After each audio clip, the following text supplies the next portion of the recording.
नमस्कार साथियों, आप सभी का स्वागत है हमारे चैनल वाईटी डिवाइन पाथ में। आज हम कामदा एकादशी की कथा के बारे में जानेंगे, जिसके श्रवण मात्र से भक्तों के सब कष्ट और पाप मिट जाते हैं। प्राचीन काल की बात है, भोगीपुर नामक एक सुंदर नगर था, जहां राजा पुंडरीक नाग का शासन था। उस नगर में गंधर्व और अप्सराएं निवास करती थी, जो संगीत और नृत्य में निपुण थीं। उसी नगर में ललित और ललिता नामक एक गंधर्व दंपति रहते थे। दोनों एक दूसरे से अत्यंत प्रेम करते थे।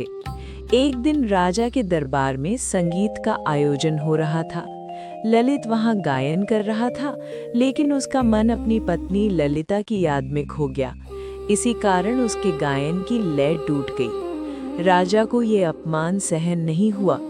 क्रोधित होकर उसने ललित को श्राप दे दिया कि वो एक भयानक नरभक्षी राक्षस बन जाए। श्राप मिलते ही ललित का रूप विकराल राक्षस में बदल गया। ये देखकर उसकी पत्नी ललिता अत्यंत दुखी हो गई। वो अपने पति की स्थिति को सहन नहीं कर पाई और उसे मुक्त कराने का उपाय खोजने लगी। इसी उद्देश्य से वो जंगलों और आश्रमों में भटकती हुई एक महान ऋषि के आश्रम पहुंची। उसने विनम्रता से अपनी पूरी व्यथा सुनाई और अपने पति को श्राप से मुक्त करने का उपाय पूछा। ऋषि ने उसे बताया कि यदि वो चैत्र मास के शुक्ल पक्ष की एकादशी, जिसे कामदा एकादशी कहा जाता है, का व्रत श्रद्धा और विधि से करे और उसका फल अपने पति को अर्पित करे, तो उसका पति श्राप से मुक्त हो सकता है। ललिता ने पूरी श्रद्धा और भक्ति के साथ कामदा एकादशी का व्रत किया।